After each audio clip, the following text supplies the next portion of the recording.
Hello everyone and welcome to Zoom O'Clock with Tessy Antony de Nassau. My guest today is quite special, must I say.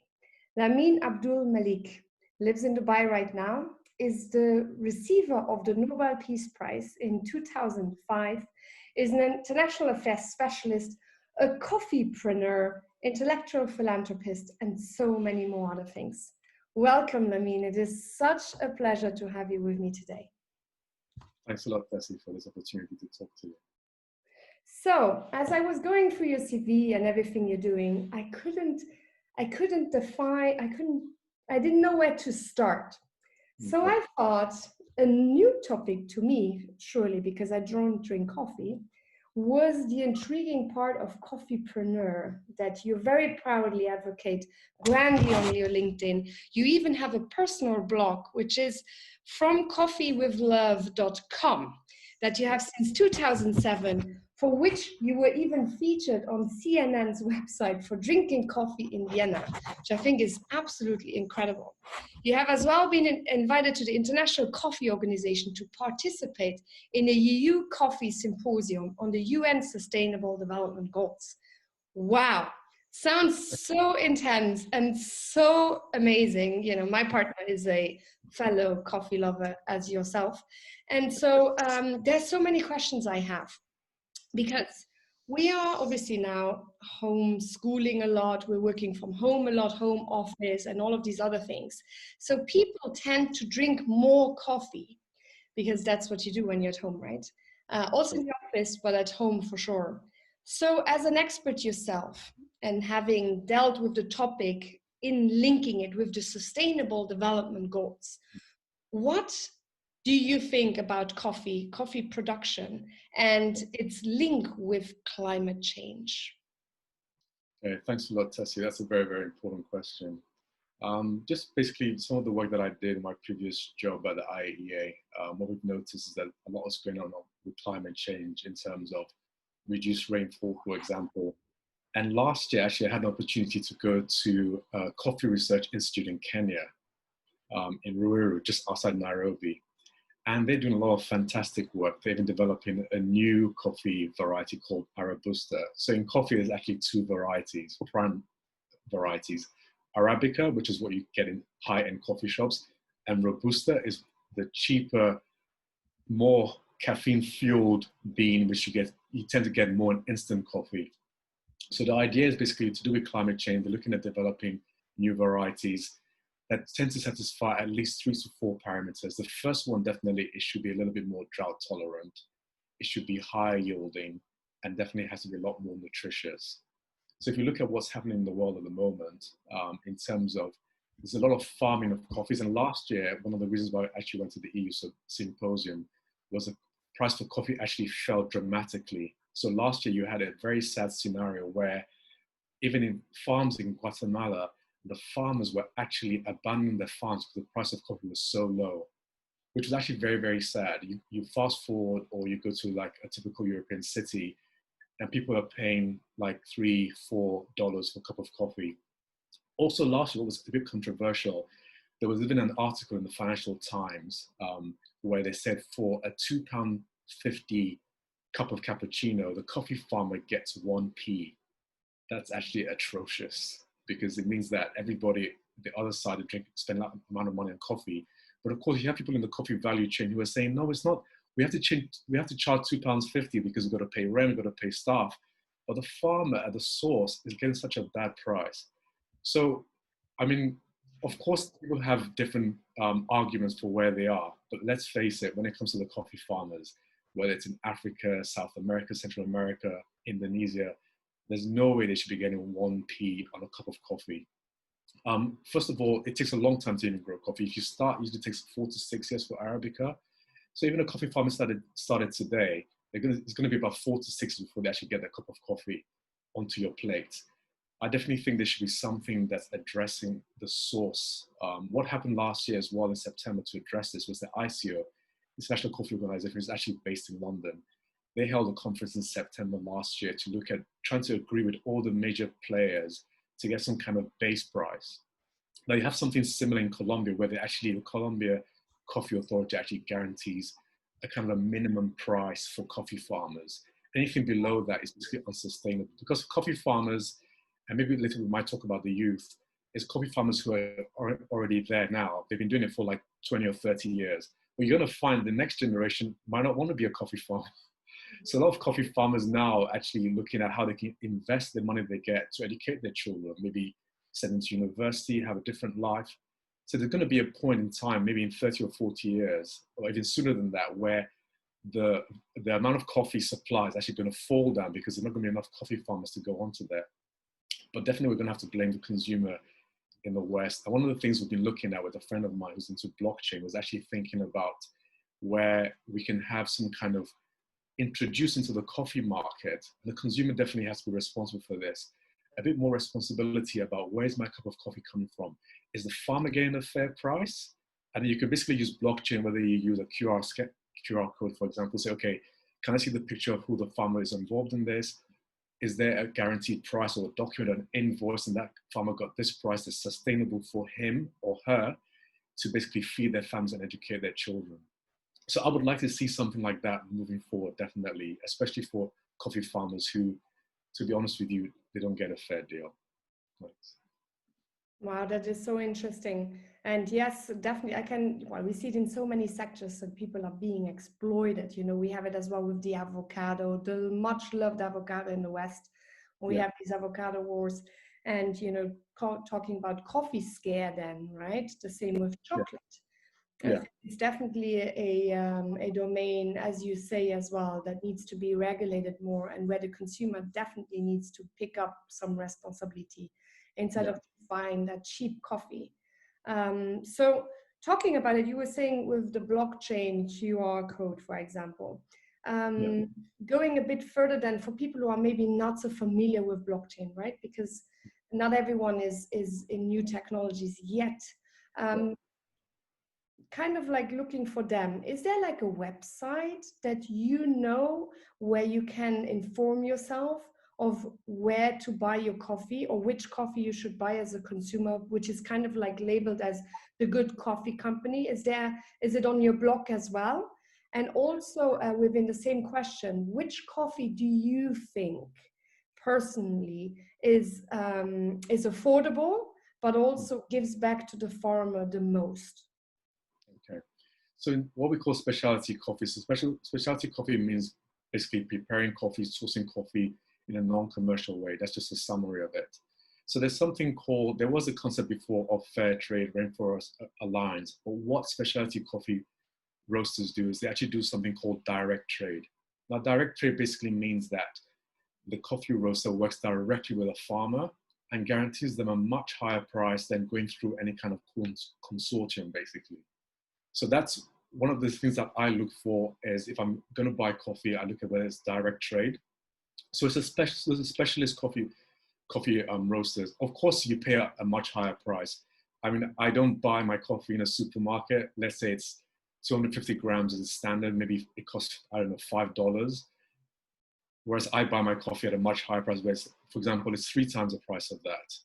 Because I know that the coffee roaster that I'm working with has gone into an agreement where they've basically gone to visit the farm. They've formed a direct relationship with that farmer. And in fact, the farmer would definitely guarantee that they also provide the best coffee to that kind of roaster. So that's what's happening in specialty coffee at the moment, basically the concept of direct trade. So basically cutting out the middleman and just going directly to the farmer, where you can say, okay, I pay, I don't know, $3 or $5 per pound, for example, as opposed to commercially traded, which is like roughly $1, $1.30, I think, at the current price at the moment. So that's what I would probably advocate for at the moment in terms of getting it. You're going to pay a lot more, but I think it's still affordable. Whether it's an extra, if it's 3 times the price, it's still, let's say $15. But at least you know that you have a little bit of a conscience when you're drinking that coffee, that farmer that was involved in farming that coffee, not only did he or she go out of his way to provide a really good crop for you, but at least they guarantee some kind of basic price that give them an affordable living for them and their families. For sure. So kind of like, as we say, fast fashion, we are in the industry of fast coffee as well. And it's really time for people to make better choices. And kind of like watch out for one another, because yeah, there's definitely people taking advantage of that sector as well. So thank you for raising awareness of that. Before we move over to the next topic, just a little thing I heard in London. A friend of mine opened a cafe, and she has such specialized coffee there, which you can, it's very rare apparently, but as a non-coffee drinker, I haven't tried it. But it's £50 a cup of coffee, which is specifically, there's a specific guy who is trained just for that coffee. So I will definitely share that with you, because you need to definitely go and try that coffee and tell me what you think. So that's to be seen then. So moving over then to the topic that I'm just burning to hear more about, which is your Nobel Peace Prize with the International Atomic Energy Agency in 2005. Yeah. How was that for you? And to be honest, you know, with someone, that would be my dream, right? Getting a Nobel Peace Prize. I think it's the dream of everyone and every philanthropist, right? Yeah. Out there trying to make the biggest impact, help more people every day. How was that for you? And how does one get nominated for a Nobel Peace Prize? Okay, so just going back towards 2005. So just prior to that, I'm sure you probably remember, there was the issue, obviously, of the Second Iraq War and the concept of sending the IAEA, basically inspectors, to just verify whether there was weapons of mass destruction. Well, we know, obviously, post that date, there wasn't any WMDs. So actually, in recognition of the fact that the Nobel Committee awarded the IAEA that prize in 2005. So the IAEA, basically, the mandate is to use atoms for peace and development. So the idea is there's two aspects to nuclear technology. A lot of people hear about the concept of developing nuclear weapons and things like that. But the technology can be used for different things. So one of the things is about safeguarding. So any facility that has some kind of nuclear installation usually has to be inspected.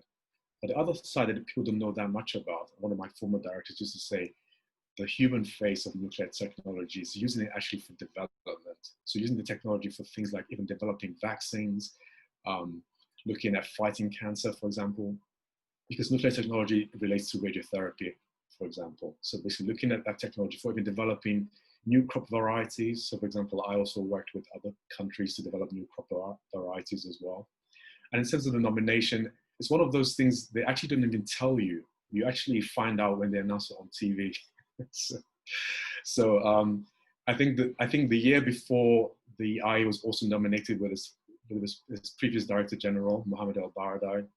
And in 2005, when we were actually nominated, no one actually expected that we were actually going to be nominated for that. So everybody was sitting in their office, it was the committee.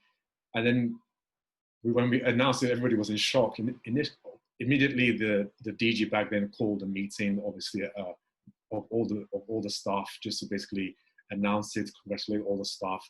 And what I liked definitely was initially the committee just wanted to give it just to the Director General of the IAEA. And he said, actually, no, it's not me, it's my staff. I'm just the head of the place. So he said, if you're going to award it, you have to award it to the IAEA and its staff who have been looking at using this technology for peace and for development. Wow. I worked in the development aspect of it. So I think one of maybe the lessons what I would learn, I mean, like I always tell the story where when I was finishing university, maybe a lesson for maybe the young viewers of this. And I mentioned to my seminar teacher, he said to me, well, what do you want to do, I mean, when you leave university? I said, I want to work for the World Bank, fight poverty. And he kind of laughed and he said, World Bank, I mean, you have to be super intelligent to work for them. And I thought, okay, no problem. I'll still pursue with working development. And you know, you fast forward to, I give my age here a bit. So I think that was in 92 when I graduated from university. And you fast forward to 2005, 13 years later, and I'm working for an organization that gets this kind of award. So what I would say to the young viewers or anyone that's on their path, don't be discouraged by what anyone sees. If you have a path, you want to do something. I always wanted to work in development. I have a history of actually working in development. My father also was in international organization, helping with development. My grandfather too. And I said, no, I just want to, serve people. I want to help. If I can use any technology or my skills that I've gained, I'd like to help people. So I think just stay on that path. Don't get discouraged by it. And you never know what might come around the corner. People will help you. And of course, one of these days, you actually be recognized for something that you've done. So I think just to encourage anyone, whenever you start a path, just go on it. Don't get discouraged. Just keep doing it. And if you have a pure intention, I think there will definitely be some kind of reward that will come. So did you then send the Nobel Peace Prize documentation to that teacher? I can see his face, but actually I can't even remember his name, to be honest with you. But it is true, you know, we have it all the time, that we have teachers and people that should inspire us, that just kind of crush our dreams within the making. And I could not agree with you more. What I tell my mentees as well, never go with someone else's opinions about how your life should turn out to be. You are the master of your own success, and you know, no one will do it for you. So definitely what you have said resonates a lot with what I have seen and what I tell my mentees, and I could not agree with you more. So within that space as well, let me find the quote. So as a Nobel Peace Prize winner and awardee, there's a quote on your LinkedIn where you say, if you live your life aligned with your core values, then you can transform both yourself and those around you positively. You know, we both know, and probably the listeners here as well, we're living in times where there's a lot of innovation, but there's a lot of noise. There's a lot of things that we don't know, will they be good in the next few years? And, you know, people shift their values sometimes to accommodate new and exciting projects. How do you keep focused on your core values? What does that mean for you? And how can young people specifically learn from that? Because they are the most vulnerable to have influences on their core values as they are growing into the market. Yeah, thanks a lot, Tess. That's a very good question. I think when I talk about values, I always like to go back to the concept of virtues. So before we had, like for generations of old, the concept of virtues, which are basically things to do with wisdom, courage, integrity, chastity. If you just take a look at integrity as one, those things will never, I don't think, fall away at their core. So I don't think there's anyone in the world that loves to be lied to. So in terms of integrity, linking that with your values. Now the concept now we have with values that everybody has their own different values. What might be valuable to you will not be valuable to me. But I think if you link it basically to the concept of integrity, and I want to use that one because on LinkedIn, I always talk about lead with honesty. I sincerely believe that everybody is a leader within their own right. But it doesn't mean that everybody should be president or prime minister or head of organization. What I mean by leader of your own life means that you're the leader of your own life. And if you know deep down within yourself, I believe that everybody deep down within their core knows what they really want to do. There's a lot of, as you said, and that's the right word, there's a lot of noise. Oh, no, you should do this. No, you should do that. Oh, you can't do that. You're not good enough for that. And I think within your heart, if you just take a bit of time, a lot of people don't contemplate where they actually want to go. Like last year, before I left working at the IAEA, my former colleagues said to me, what do you want to do, Lameen? I said, well, I want to do A, B, C, and D. And they all said to me, wow, how come you know what you want to do? And I said to them, don't you know what you want to do with your life? I'm not looking forward to retirement. I'm looking forward to how I can have an impact and do all the things that I'd love to do. I've been thinking a lot about. Don't get me wrong, when I worked for the IA for 14 years, or the British government for 8 years, I always believe in this concept that I think it's attributed to President John F. Kennedy, where it says, I may not like being a grave digger, but if I'm a grave digger, I'm going to be the best one there is. So I think whatever situation you're put in, just try your best to be the best that you can. And it was something you're definitely going to gain from that. So what did I gain from working at the IAEA or working with my former colleagues? Just the concept of integrity, helping people. Even when I had a cafe 10 years ago, I said, I just want to have a cafe where I can just serve people the best coffee. It might sound very, patronizing, but it's like, no, I just want to do my best and give people the best experience that I possibly can. That's just what I'm trying to do. Whether it is in working for company A or company B, it's the same thing. So going back in terms of values, I think if you accrue your values with integrity in terms of, okay, how can I be the best person? Because if you don't know who you really are or what you want, I don't think you can really be of value to people around you. And I think that's why I say you lead with honesty. You know deep down what you really want. So, and that's the honesty part of you. So you need to lead yourself out of that. And as you said earlier on, lead with honesty, lead your life, and then those all around you. So that's my concept of, if you really believe who you are, you know what you want, you can lead a better life, you will have a positive impact on everybody around you. No, that's it. You're like a brother from another mother. I'm sorry, I needed to say that, because just hearing you say, and I tell my mentees that all the time as well. I said, you're not made maybe to be a president, but I said the only thing you need to focus on is becoming the best of the best of the best in what you like doing. And that is how you put yourself aside from all of the other competitors. And you know, I totally agree with you. And of course, always for me, and how I tell my teenage sons as well, always lead with integrity and authenticity, and also at the same time with respect. Just know that what you do is you're doing good in your core. So moving over, because we don't have much time left and there's so many questions. So you put as one of your greatest achievements your project in Zambia for treating cancer patients. Can you tell us a little bit about that? When was that, and is that project still running? Yeah. So I'll just go back a little bit to the Nobel Peace Prize. So the Nobel Peace Prize usually comes with an award of $1 million. So when that amount of money was awarded to the IAEA, it was agreed that that would be actually allocated to cancer projects. And at that time, I was actually working on the premier cancer project in Africa. So I actually received some of that money onto my project to help Zambia establish their first radiotherapy facility for treating cancers. Now, radiotherapy is just one way of treating cancer, but what tends to happen a lot in Africa is that by the time people have discovered they have cancer, it's quite late. You're looking at stage 4. So radiotherapy is basically one of the ways, is almost like palliative care. So basically, it's an idea just to extend people's lives. Of course, if it can be caught much earlier, then it's much better. And the thing with cancer in Africa is, sadly, 70% of the people who get cancer in Africa tend to be women. In rural societies in Africa, the woman is very integral to the society. She is responsible for the children's education, even for smallhold farming. So if a woman passes away, the impact on society is tremendous. I mean, yes, the man goes out, maybe gets some money, but the man is sometimes out for sometimes a day, a week, or sometimes months. And so with that product was actually my first product when I joined the IAEA in 2002. And my responsibility was basically to manage the whole process. We got some funding from different organizations, also from the government of Zambia. And I had to manage the process in terms of human resource, helping them select the right equipment, working, of course, with someone in my team. I was coordinated for the team. And in my team, I had experts who were oncologists or medical physicists that also advised how we should do things in a different way. So that product is still running.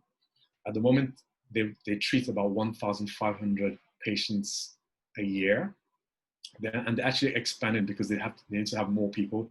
Zambia has roughly 16 million people. So usually with cancer diagnosis, I think it's about 1,000 per 1 million people.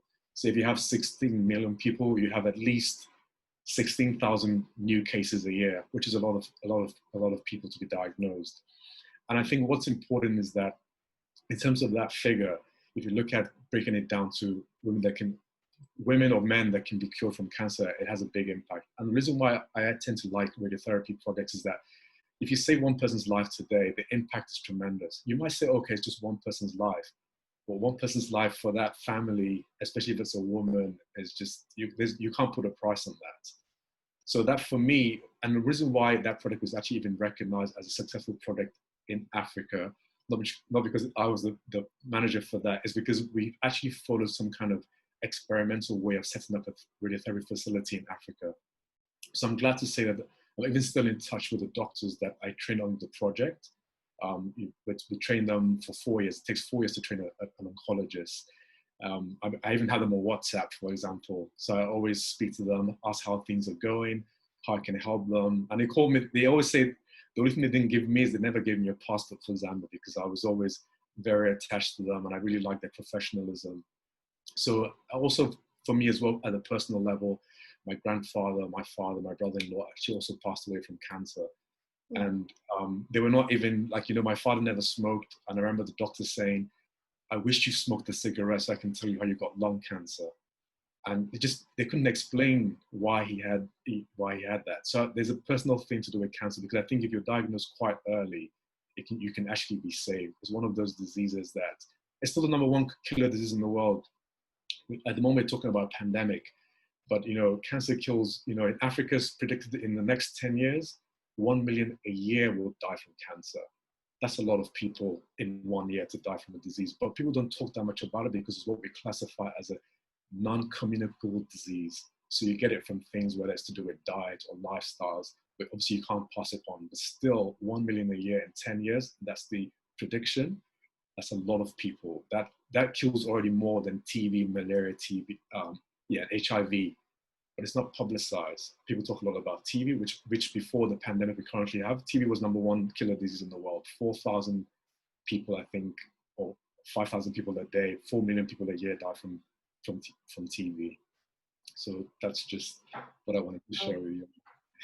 No, and it's so important, that you really put the point where it needs to be, that yes, we're living in a pandemic and it's scary and a lot of people have lost their lives, and governments are really struggling to address the pandemic we're going through at the moment. But at the same time, rightfully so, as you said, there's also other illnesses and diseases that are still dominating society as well, such as cancer, such as depression, such as suicide, diabetes, and all of these other things, which shouldn't be pushed aside.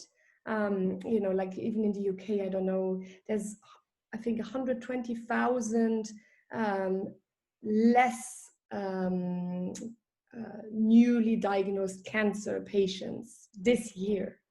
And I said to my friend who told me that, I said, that's not because the cancer has gone away. It's just because people don't go to get treated or get tested. Because firstly, they don't want to go into the hospital because they're scared. Secondly, the hospitals don't want to see them, so they don't call back. Like I had an appointment for some checkups. And they said, oh, we call you. So I made a call appointment on the 18th of October. No one called me. Like, it's just, they don't follow up with people. My aunt passed away a month ago, my father's sister, because of cancer, and a lot of people in my family as well. And I think it's a silent pandemic within the pandemic, when we're talking about cancer, when we're talking about mental health issues, when we're talking about diabetes, obesity, and all of these other things. And I think it's important that if we want to get the society back up and running, that yes, we need to address the pandemic for sure, but we also need to keep mindful that there's other things as well that need to be addressed at the same time. So thank you for that, for saying that. We have run out of time. I could talk with you forever. I love it. And we will talk more offline for sure. But one thing I would like to leave our listener that I ask most of my guests is that, when you feel low, when you feel that you need guidance or something you like to just read to lift up your mood or get inspired, what do you go to? Well, I mean, every morning I start off with my prayers, and I read the Quran, and then we talked earlier on about the concept of values. So basically, just aligning that with your spiritual essence, I think is very, very important. And I think and that's an internal part of you. So I think just starting your day right is very, very important, and getting inspiration from lots of people. Outside of that, I mean, I listen to some podcasts. I particularly actually like Jay Shetty's podcast, especially the one where he's changed some thoughts. So sometimes when I'm just looking for a little bit of inspiration, I do find myself actually going to his podcasts. And maybe I'll send him a message one of these days. Maybe I should be on his podcast one of these days. And then sometimes I read some books, a little bit on personal development. One of the books that had a big impact on me this year, I have to confess, is Think and Grow Rich by Napoleon Hill, which is a very deceptive title. I think even in his book, he said people buy titles, they don't buy books. And the book is basically about self-development. And what I found intriguing about that book is that if you look at the 13 formulas for success, it's a lot of all the self-development gurus now, they're all saying the same thing that he said almost 100 years ago. It took him 20 years to write that book. But it's just, again, it's all about, not just about positive thinking, it's about saying, okay, what is it that you want? And if you want to do something, you've got to apply yourself to do it. Nothing's going to come and land on your lap. My dad always used to say something. He said, God only helps those who help themselves. Basically, we're saying that if you want to take a foot forward, then move your foot forward. If you want to lose weight next year, don't start next year. Start today. Just start that small step to move ahead. I like the concept of future-proof. Basically, means prepare today for tomorrow. So I think if you're just feeling a little bit low, take a bit of time to yourself. I always say, some people say advocate for meditation, and that's great. That's what I do in the morning for about an hour every day. You just take a bit of time, 10 minutes. After all, it's your life. You need to start correctly. You need to start your day correctly, and just try and look about what can motivate you. And obviously, motivation is one thing, but you need to apply it. You can't just say, "Oh, that's a nice quote," but what does that mean for me? What can I do and apply that quote today, like this minute, this second? Wow, I love it. Yes, again, Lameen, we are like brothers and sisters from another mother. I do as well. I do my meditation in the morning. I pray a lot with my children, and also at the same time, just the practice of gratitude and appreciation, I think, is so important, specifically nowadays where we feel so disconnected because we can't see people, and we cannot see specifically the people we love. Like, I haven't seen my grandmother since January because I'm just afraid I would get her sick. And it's just, I think in times where we feel so disconnected, also Zoom o'clocks like this one, where we reconnect and hear from inspirational people such as yourself and how you're dealing with it and the amazing work you have been doing, is for me already so uplifting. So thank you so much, dear Lameen, for your time. I will be seeing you tomorrow at another conference where you will be speaking. And in the meantime, yes, I will put all of the different details of your website and everything people need to know about you below your video. And looking forward to reconnect with you in due course. Definitely, Tessy. Thanks a lot. Thank you so much.